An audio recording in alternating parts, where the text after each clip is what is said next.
am so excited to see you all. This is just so wonderful.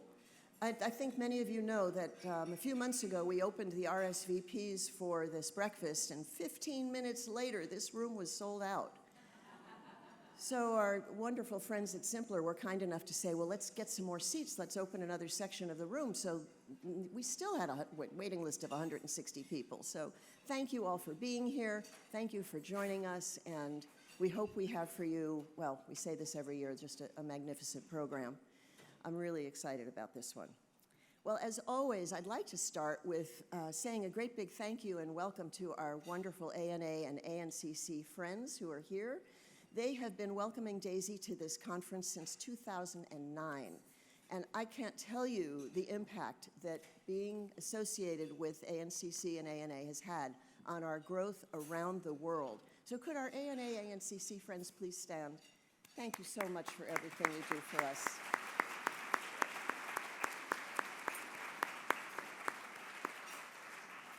Mark and Deb and I had such a good time earlier this year. We got to travel with Rebecca and Maureen and Christine to England and Saudi Arabia to speak and to see the connection that's happening between the journey to excellence and meaningful recognition, well, just filled our hearts. It was very special. Well, I have some wonderful things to tell you about, and I want to start with just giving you an update on where DAISY is around the world. There are now, as of today, 6,208 healthcare facilities and nursing schools in 41 countries honoring nurses.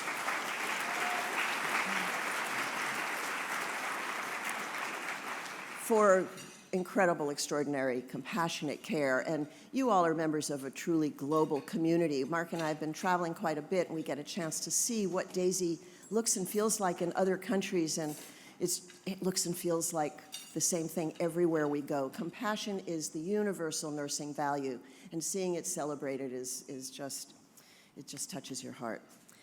Would all of the DAISY honorees who are in the room please stand up so we can say good morning to you, please? Yeah.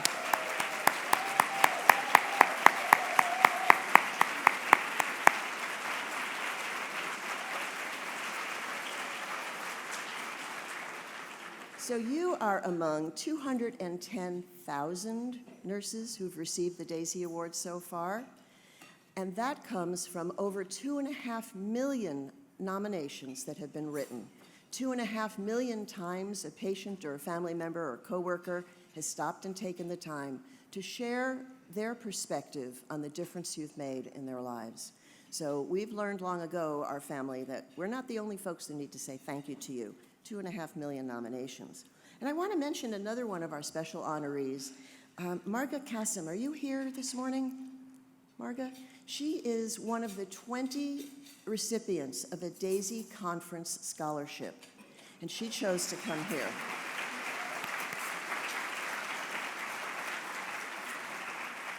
I see her. Thank you, Marga, for being here. Well, once again, our friends at Simpler have done just a beautiful job helping us put this breakfast together. They are the world's greatest industry partner. We're so proud of our friendship with them, and I'm delighted to introduce you to them. Their support for nurses and their support for the recognition of you is boundless. This breakfast is a small part of what they do for us, and I'm going to tell you a little bit more about some things they have in the works. But first, let me do some introductions, and I hope you'll all stand so we can say thank you. President Nicole Rogas, where are you sitting? There you are. Chief Marketing Officer Kristen Russell. Carissa Fuller, Senior Vice President in charge of Workforce Management. Hugo Deutsch, their brand new Chief Financial Officer. Patty Dorgan, Director of Marketing, Product Marketing. Paul Billingsley, Vice President of Sales. Ali Morin, Vice President of Nursing Informatics. And the Senior Manager of Conferences and Events, with whom we've been working for months to put this together, Amy Randolph. Thank you, Amy, for everything you've done for us, including these adorable socks.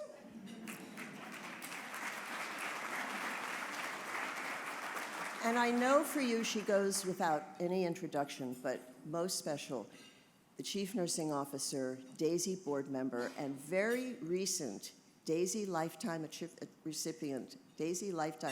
recipient, Dr. Carlene Kerfoot.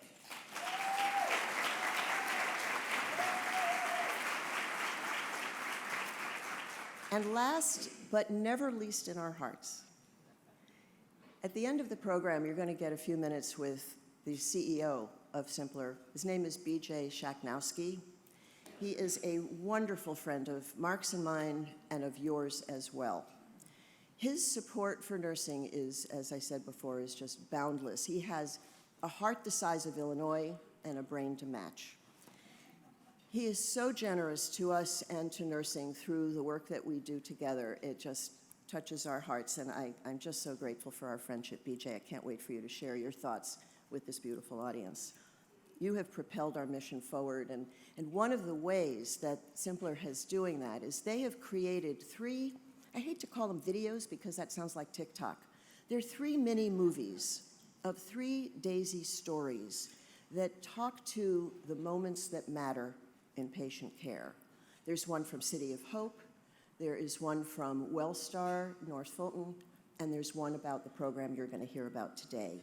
I can't wait for you to see them. There's a card on your tables that has a little QR code that will take you to a place where you can view them. They're just beautiful. So thank you, Simpler. Also, speaking of what's on your table, you're going to see a brand new book. This book, and Mark and I we can't believe this title. It's How the Daisy Foundation Has Influenced the Global Healthcare Landscape. And we look at each other and say, who, us? You know. Well, you know who wrote it. You all know Joe Ty, right? Joe, where are you sitting? I know I saw your tie a minute ago. There you are.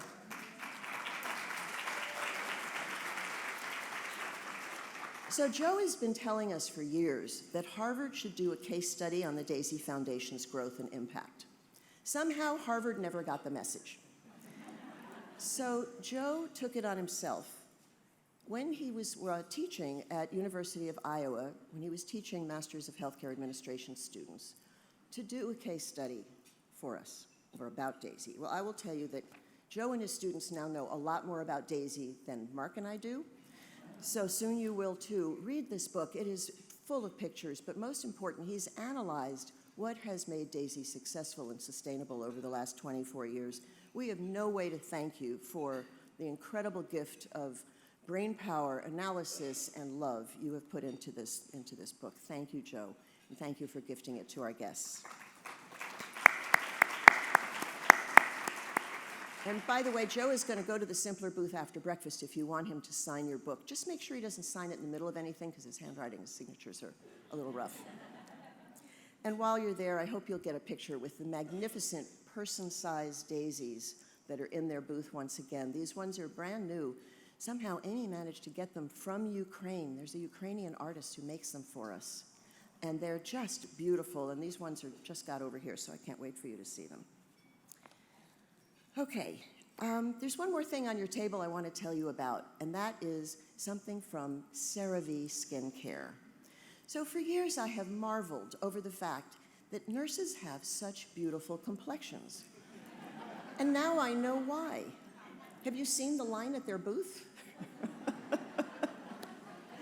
Well, CeraVe became an industry partner for Daisy this year, and we could not be more excited about the work we're going to get to do together and to be able to get more and more CeraVe love into your hearts and into your faces. So I want to say a big thank you to nurse advocate Tina Brown and Andrea Coyle for all of your support for Daisy. Thank you, and for your generosity.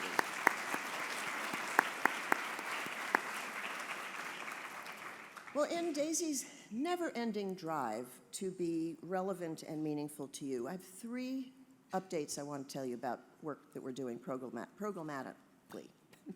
In 2010, one of our board members, who at the time was a dean of nursing, looked at Mark and me. At the time, we used to meet in our dining room table in the house. We were very small. She looked across the table at Mark and me, and she said, you know, did it ever occur to you that someone had to teach those nurses who took care of Patrick? It had not occurred to us. And as we talked, all of our board members who were nurses kind of leapt to the opportunity to tell us the impact of nursing faculty and what their schools of nursing experience had been like. And so we launched the Daisy Faculty Award.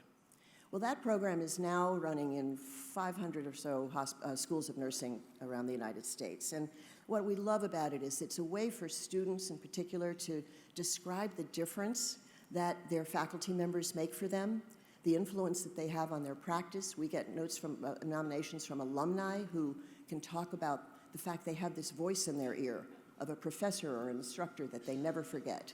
So the Daisy Faculty Award is really having a beautiful impact in schools of nursing. But as we looked at all of our offerings for nurses and what we were honoring, there was something missing. And that was we had no real place to call out education that happens in healthcare organizations, preceptors, clinical instructors, clinical educators. That was a big miss for us. And more, given the fact that nursing education, well, I don't have to tell you what a lifelong learning experience it is, but more and more with the complexity of nursing and patient care increasing, how important it is for us to pay attention and recognize and express gratitude to those very important members of the education team and healthcare organizations.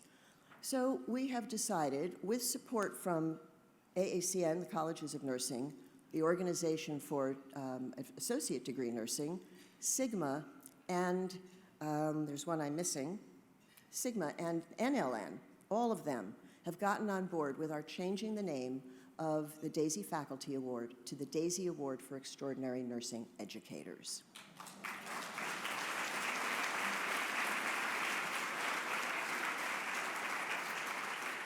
So this will enable us to expand our recognition of educators into our health systems where they are making a major difference to their preceptees and the nurses who are in practice every day. Mark? Oh, that's not me, I'm happy to say, okay. I was gonna ask you to turn off my phone, but I've got it with me. We're so happy that we're able to be more inclusive in recognizing nurse educators across the board. So this is gonna roll out in January, and I hope you all will think about adding the Daisy Award for Extraordinary Nurse Educators to your overall offerings of Daisy recognition. So, second announcement. 2 years ago, in collaboration with ANA's Center for Nursing Ethics and Human Rights, we created the Daisy Award for Nursing Ethics in Practice and Leadership. This is a program that we expected would be honoring nurses who adhere to and deliver work every day to the ANA Code of Nursing Ethics, and that whose nominations would really demonstrate that. And we've read some beautiful, beautiful nominations. Well, when we started this program with ANA, our intent was always to have a national recognition for delivery of nursing ethics, both in practice and in leadership. And we were looking for the perfect national stage. And heaven knows the Magnet Conference and ANCC Conference is a phenomenal stage, but we wanted our own place. So we are now going to present these first ANA Daisy Awards for Ethics at the National Nursing Ethics Conference that's taking place next April in Los Angeles. So we're very excited about this. We hope that you will all look at your Daisy honorees, look at their nominations, think about how they advocate for patients and families, what they do that adheres to the Code of Ethics, and nominate them for this national award that will be presented next April. So thank you to ANA for partnering with us on this important work. Finally, those of you who know me well, particularly our team, know I have a passion for nursing research and evidence-based practice work. So we've had for years, also since 2010, a grant program for nurses who want to advance their practice by doing research studies and evidence-based practice projects. This program is led by some fantastic nurse scientists. I'll be honest with you, I'd give the money to everybody, but they're very discerning. And we're very, very proud of the grant work we get to do. Well, next year, in 2024, we will expand that program significantly. We are increasing the research grant allocation up to $10,000, as well as providing $2,500 for anyone who's doing an evidence-based practice project. The thing that makes our grant program a little bit different is the importance of involving clinical nurses in every study. We are happy to fund PhDs, but we want to make sure that they've got clinical nurses, not just handing out surveys, but doing significant work on the study. So we're very excited about that.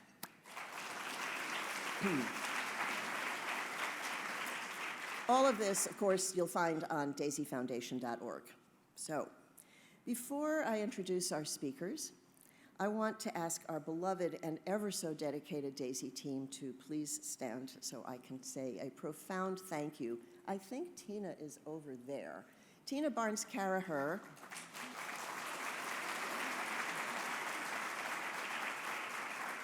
is our co-founder.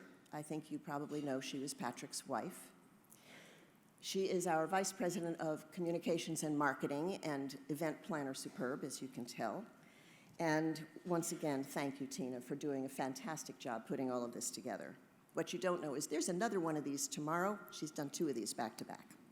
Melissa Barnes, our Vice President of Operations. Where are you, Melissa?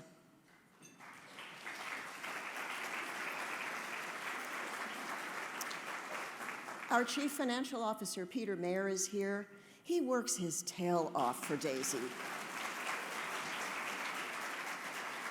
There's a whole lot of behind-the-scenes stuff that goes on in finance for us to make sure that we maintain very low prices for our program and that we are sustainable financially. And he works so hard. There's one thing he asks of us every year: to come to this conference. He loves to see the nurses, to see you, to take pictures with you, to take pictures of us with you.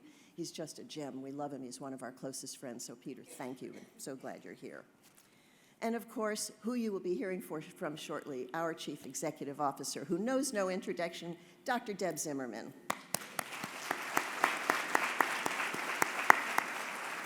And some of our board members are here as well, in addition to Carlene, representing our board, Karen Cox, President of Chamberlain University. Susan Grant, who I refer to as the godmother of Daisy. She is the first Chief Nursing Officer to say yes to us.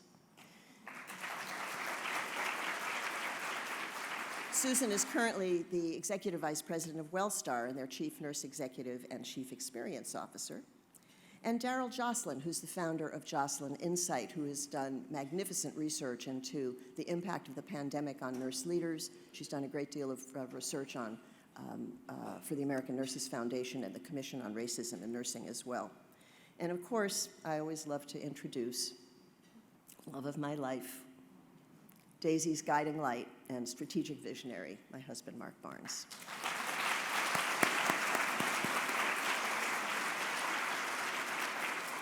This is the team that has been leading Daisy's dedication to you for 24 years in gratitude for the care we experienced when Patrick was so sick at the University of Washington Medical Center. Well, on to our program. I'm so excited to introduce Deb, our Chief Executive Officer, and she will introduce our speakers today. Deb.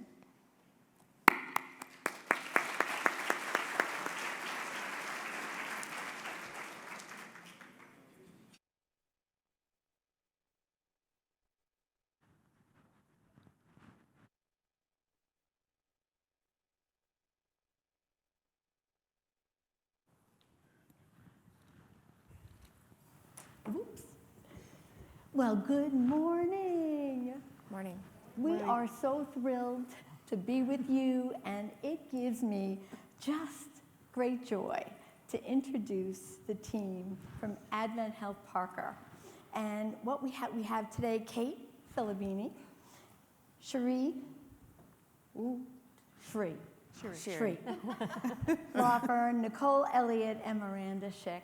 So why don't we first just introduce yourselves, tell your role within the organization, and just how long you've been. Sure. And Kate, let's start with you. My name is Kate Filibini. I'm an ICU nurse at Parker. Been a nurse for 10 years. My name is Nicole Elliott. I am a respiratory therapist at Parker Adventist, and I've been an RT for about 12 years. My name is Shiri. I'm a labor and delivery nurse, been a labor and delivery nurse for 17 years and a nurse for way longer than that. Been in Parker for the last 8 years. And I'm Miranda Schick. I'm a director of nursing services at Advent Health Parker. I've been a nurse for 14 years, mostly in labor and delivery, but I'm now excited to serve a wider range of nurses. Well, thank you for being here. So Kate, let's start with you, because this really all began with you. Sure. So tell us about your patient, Mr. Archer, and the situation that was really occurring that day. Sure. So Tom Archer was admitted with pneumonia and respiratory failure. He was in the ICU due to high oxygen needs and need for rescue BiPAP, and he was with us for just over 3 weeks. His stay was medically complicated. His lung function was not only impaired by acute pneumonia, but he was also dealing with a previously undiagnosed, likely chronic respiratory failure, COPD emphysema. This made it incredibly difficult for us to rehabilitate his lungs to a condition that would allow him to leave the hospital. It seemed like every time we made progress on his oxygen needs, he would have another setback. We discussed the ventilator multiple times during his stay, but Tom understood that should he be placed on a ventilator, there was a strong likelihood that he would never come off of it. And he didn't want that. On the day that Tom died, I was his nurse. I came in to find that he was doing much worse than he had been a week prior when I cared for him. He went from being on 15 liters high-flow nasal cannula to 100% BiPAP dependent with oxygen saturations less than 85% on full support. Despite this, when I went in to say good morning, the first words out of his mouth were, "We have a new baby." The excitement on his face was obvious, even obstructed by the BiPAP mask. And immediately he asked his son, Kevin, to show me pictures. His youngest son and his daughter-in-law were currently one floor above us, admitted to the labor and delivery unit, where she had just given birth to Tom's newest grandchild. The first grandbaby in 14 years, he would tell me. And as the morning progressed and it became obvious he didn't have much time, he told me, "I just want to hold her." The dire nature of his condition made that seem impossible. Wow. So, you decided to do what? To make that wish come true, obviously. So his family was pretty understanding of the limitations we might have in facilitating their meeting. Bringing a newborn baby into the ICU with sickest of the sick patients, I'm sure many of you could attest to that, seemed unnecessarily risky. And even if we wanted to, baby and mom weren't set to be discharged until the next day. We all knew that Tom didn't have that kind of time. It seemed like the only real option was to bring Tom upstairs, though that did have its own roadblocks. Logistically, it meant bringing a BiPAP and multiple oxygen tanks up to another floor, along with an ICU bed and monitoring equipment, and ensuring the room on the mom-baby unit could accommodate his bed and his oxygen hookups. It also meant taking time not only out of my day, but also the respiratory therapist who would have to come with me and the other nurses who have to watch my other critically ill patient that I would be leaving behind in the ICU. And because trips off the unit are seen as an unnecessary risk for a patient, unless they are, of course, necessary, we would need to consider the opinions of OB and the critical care doctor as well. Nicole, the RT, who was assigned to Tom that shift, also had a close relationship with him and his family, and I knew she'd be willing to do anything to help. And despite the chaotic day we were all having in the ICU, when I told her I wanted to take him upstairs, she was all in. We knew the risks. We were reminded of them when we spoke with the critical care doctor and our fellow staff. His story was ending that day, and no was never an answer that occurred to us. With the full support of not only OB and the critical care doctor, Tom was able to meet his new baby granddaughter. So Nicole, first and foremost, you're a respiratory therapist at a conference that is predominantly nursing.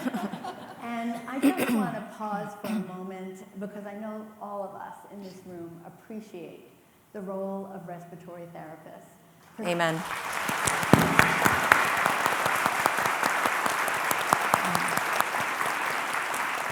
The last 3 years have not been easy, and your role and care and collaboration with the nursing team has been absolutely extraordinary, and your presence here absolutely, demonstrates your commitment.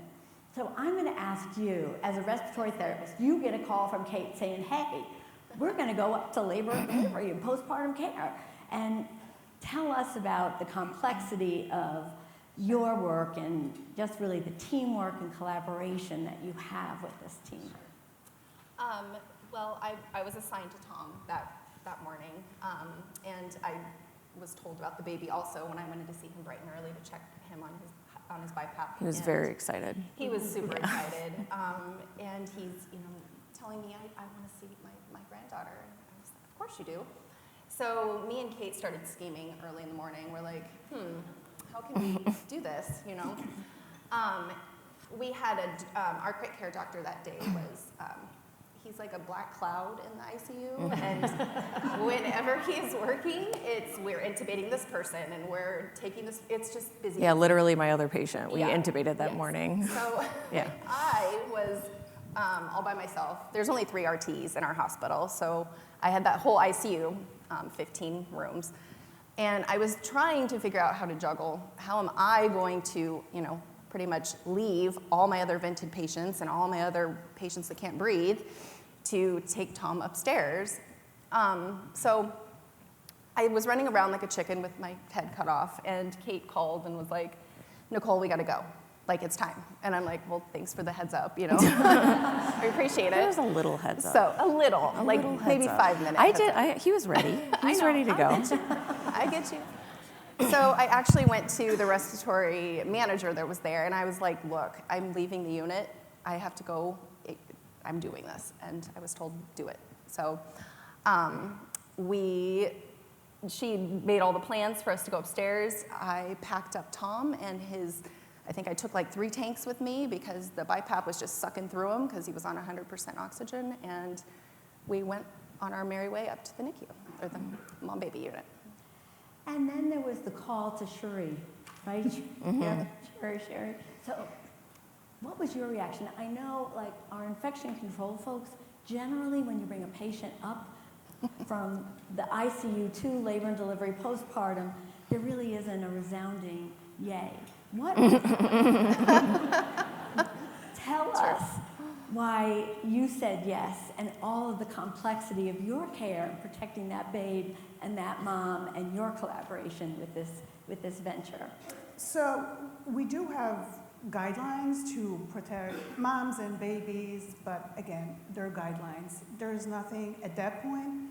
COVID was kind of like out the door, so there wasn't anything strict that says don't bring anybody from the outside, as long as they're not infectious. And we were hoping that the good judgment of everybody that's coming will say, okay, yes, if they're super sick, we're not going to bring them.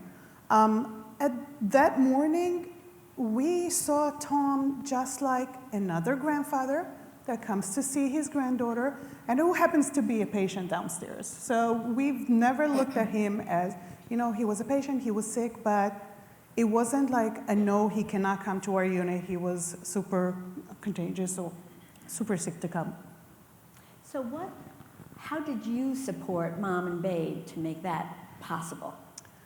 So through the whole thing, we kept thinking that it wasn't only Tom's wish, it was Grace's wish also, which was spoken through her parents, and then we saw that as this is going to be what they're going to go home with. Those are going to be the memories and their pictures, and something that Kate did not mention yet is that at that meeting, he got the opportunity to name her. So that baby didn't have a name up until they got to labor and delivery, and they gave him the option to pick up a name and name her. So this is going to be something that will forever follow them when they go home. And, we made sure that mommy's safe, baby's safe, everybody's safe. I was the charge nurse this morning, but they had a nurse that was assigned to them. I helped bringing him into the room, but she stayed there the whole time. They had like family and friends and everybody there, but we kind of like kept an eye to make sure that they're comfortable and they don't need anything from us. But this is something that will forever go with them. This is their memories that they're going to keep in their heart. Thank you.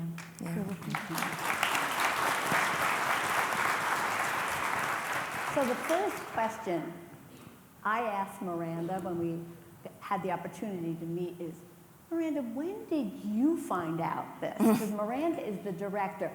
Andrea could not be with us, the chief nursing officer, because she had a little accident with a horse, I think. But Miranda, this is your team, and when did you find out about this? That is one of my favorite parts of this story. So leadership did not learn about this event until the next day. And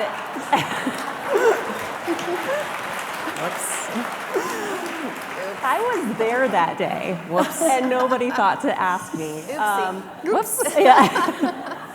But I just think that speaks to our culture and how embedded extraordinary care is in our culture. And when we received the email from respiratory manager the next day highlighting this wonderful care, I was stunned, I was proud, and I wasn't surprised at all. This is what we do every day. Yeah. Now, you celebrate this event, and it was time intensive, potentially even a little risky from an infection control perspective. Tell us why you celebrate events like this. We embed celebration of these types of events in our culture at Parker. We have a daily safety huddle every morning where we highlight safety events, escalate them appropriately and quickly to get them resolved. That safety huddle is led by our executive team. And at the beginning of every safety huddle, they give the opportunity for staff, leaders attending safety huddle to bring up these events. And what do we have to celebrate today? What story of exceptional care can we share? And it's shared at Safety Huddle. It's brought back to our teams. And that creates an embedment of celebration of these stories that shapes our culture. And Kate and Nicole touched on it briefly, and you did as well, about how difficult these last few years have been in healthcare. And we have seen our colleagues, our nurses and our respiratory therapists leaving the hospital in droves, and not just leaving to go to another hospital, leaving healthcare. I have friends who are now real estate agents that were nurses 4 years ago because the burnout is so real. But we need to do a better job of allowing these connections to happen, because that is what's going to prevent burnout, is the human connection.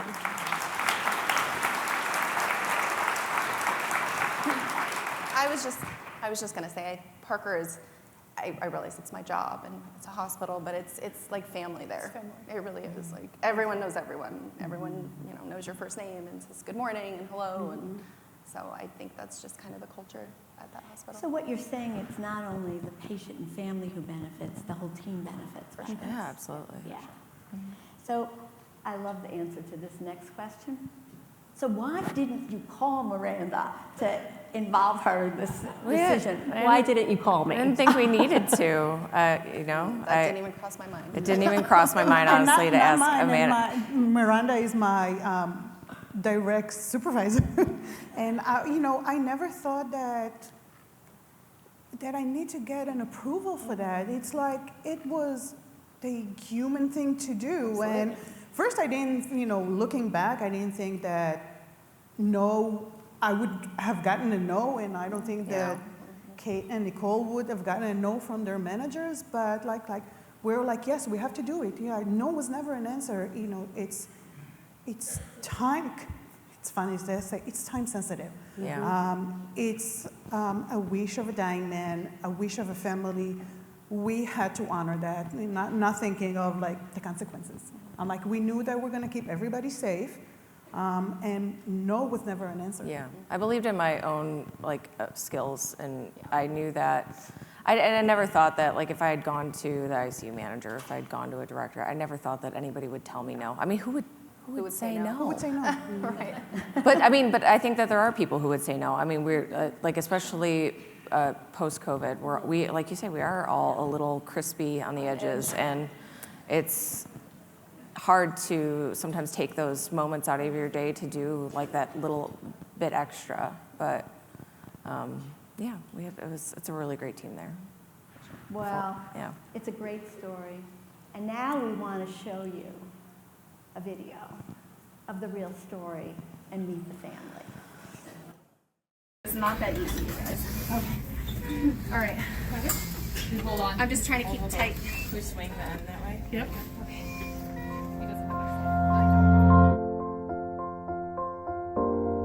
My name is Caroline Archer, and this is Grace Archer. I am Tom Archer's daughter-in-law.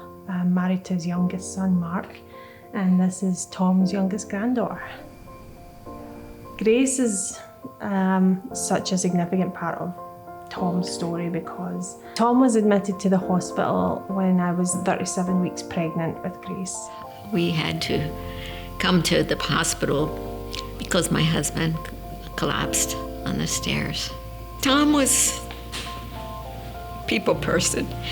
He loved people, loved interacting with them, and he was a family man. He loved his family.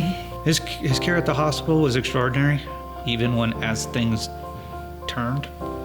I felt like they turned with it. They did everything they could, and even on his last day, he was telling people thank you. So that tells you exactly how good the care was. Highlight of his care, I don't know if that's the right word, but the most memorable was, of course, when Kate facilitated the meeting of his granddaughter. She was one floor above him, and the fact that morning, you know, having Kate come in and say, I'm going to see what I can do to make this happen, you know, and lo and behold, it did.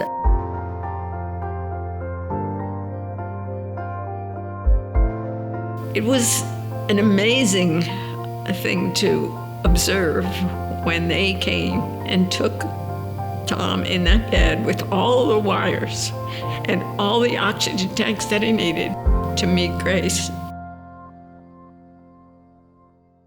About a minute, okay? Oh man. Look at that, guys.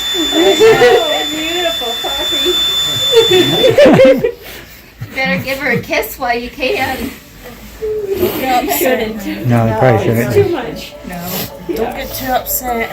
I don't know how I can repay you guys. It's unbelievable. Nothing to repay.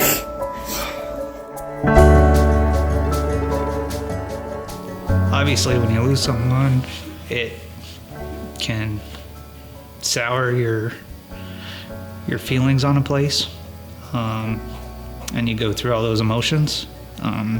But I've never once regretted the fact he was here. He didn't, even on his last day. You realize how important nurses and respiratory nurses and, you know, specialists become. In the ICU, there's a picture that says, nominate an extraordinary nurse. We stared at it every day, 24 hours a day for 3 weeks, and my mom had this journal, and as we would have new stories seemingly daily, she'd make sure to write down the names.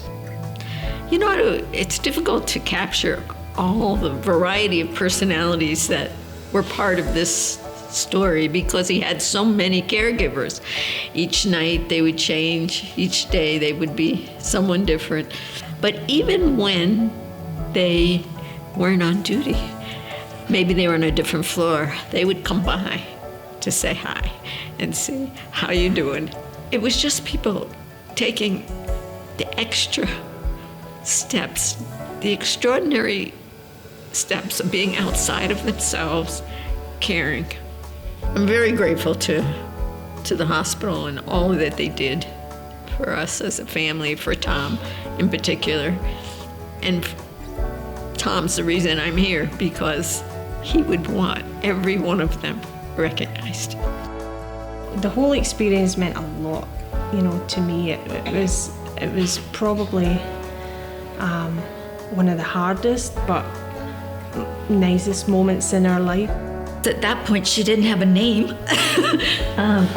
which was driving me crazy, you know, because my brother put the baby in his arms and said, you know, what do you think she looks like, a Teresa, a Claire, or a Grace? And my dad said Grace. And so finally we had a name, you know, and it meant everything to our family. Like what? Grace? You like Grace? Yeah. We'll go with Grace. Works for me. Gracie May. Grace May Archer.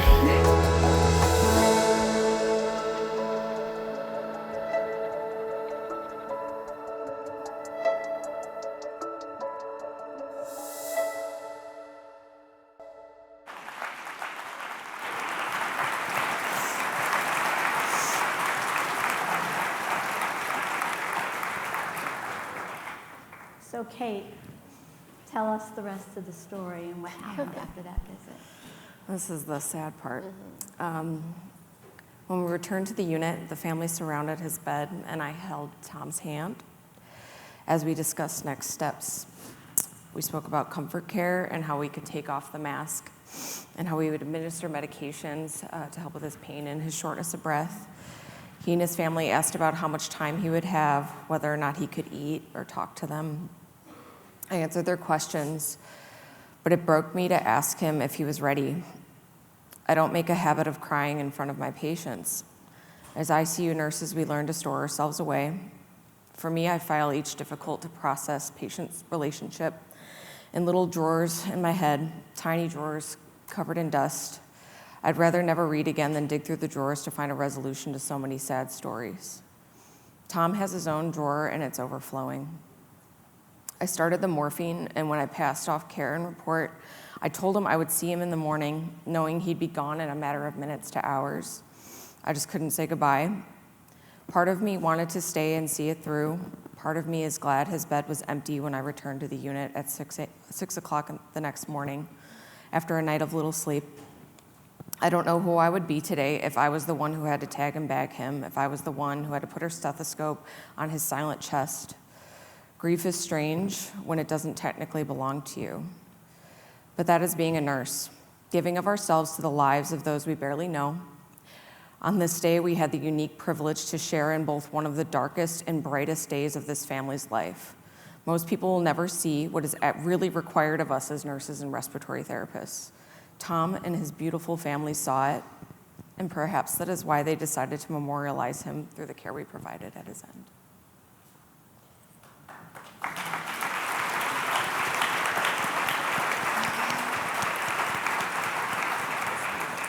Aren't they an incredible team? Joy is our ability to make that meaningful connection. It is that tie to purpose. What you've shared with us is not only the circle of life, but that compassion and passion that you brought, and celebrating not only the physical needs of the patients, but the psychosocial needs. It benefits us as a profession as well as that family. Grace is always going to remember the day she was born. Yeah. She will remember She'll have pictures of it. the grandfather with her that she grandfather. never met. And I want to thank each and every one of you for coming up here. You know, they really hadn't ever spoken in front of a crowd like this before. And they were worried that they'd be able to kind of keep it together. But you've done a beautiful job, and we want to thank you for sharing your story today.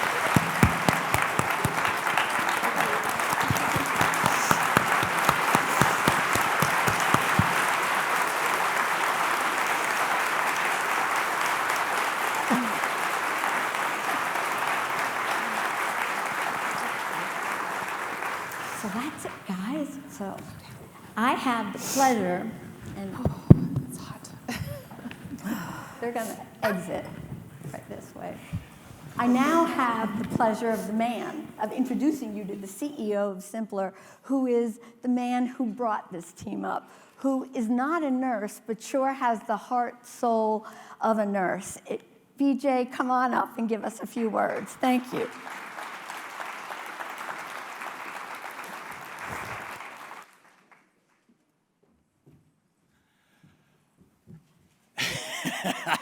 This is the hardest part of my job. Good morning, everyone. My name is BJ Shaknowski. I am the CEO of Simpler. I had the honor to speak at this breakfast 2 years ago when it was in Atlanta. And you speak to a lot of groups as the CEO of a pretty big company, and this is probably the hardest 5-minute presentation I'll ever do because it's the most humbling. And you want to honor the moment and honor the opportunity. And worry not, though. I have then and once again last night received amazing counsel from my dear friend, Dr. Mark Barnes. You all know him, which is why you're laughing. But Mark pulled me in close. I said, Mark, what do I say? I'm following this amazing story. And he said, BJ, I need you to do 2 things for me. Speak from the heart and don't mess it up. I know I can do the first. We'll see about the second. So very quickly then, what do you talk about to a group of 500 nursing people who you respect so much. And not surprisingly, like so many things in my career, when I've had a challenging moment, I've thought about a lesson that I learned from my mom. And so Betsy Shaknowski is a 5-foot-tall, shocking, given the grand stature that sits in front of you, I know, 5-foot-tall bulldog of a woman who was a pre-K special needs teacher's assistant at Main Street Elementary in the 80s and 90s. And this was before the autism was diagnosed and they had better care, and this was hard. And she got paid peanuts for doing it. And she'd come home many days with bruises, with cuts, frazzled, sad. And I remember on one particular day, and I don't know why it stuck with me, Mom came home, and I think she had changed. She had actually had feces thrown at her by a child that day. And I looked at her, I was 15 or 16 years old, and I said, Ma, what are you doing? Right? There's got to be a better way to make a living. Why do you do this? And she just looked at me, she looked up at me, and she said, Bernard, she gets to call me that. She said, Bernard, it's just who I am. Somebody has to take care of these kids. That's who I am. It's not what I do, it's who I am. And I, in my 16-year-old wisdom, looked at her and said, that is crazy.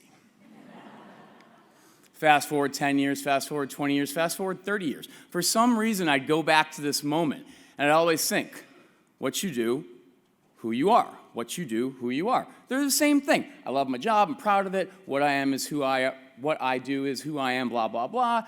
And then I become the CEO of Simpler a couple years ago. And I get introduced through Carlene, through my dear friends, Mark and Bonnie, who took me under their wing, to all of you, and to the profession that is nursing. And the light bulb went off. And Mom taught me a lesson 30 years later. What you do is so important. The oxygen tanks, and the bedpans, and the IV drips, and the blood, and why is there so much fluid in nursing? There's always fluid in and out. I don't understand. I was in the Marine Corps and I find it yucky, but that's not the point of the story. What you do is so important. Every Daisy nomination I hear is who you are. And who you are is the heart and soul of healthcare in this country.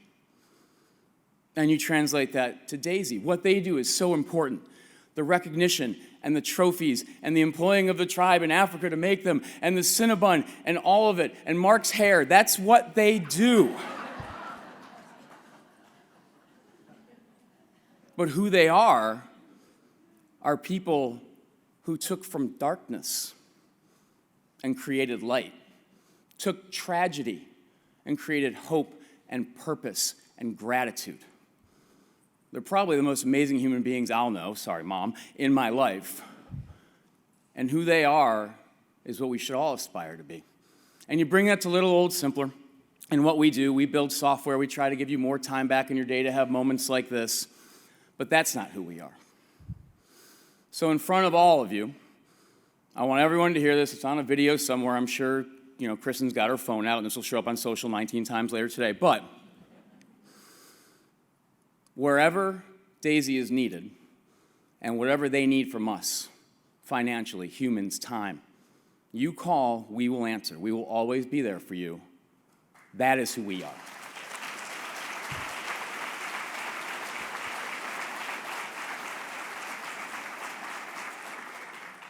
And as my mom taught me 30 years ago without knowing it, thank you, Mom, who we are is more important than what we do. Thank you all. Have a wonderful rest of your conference.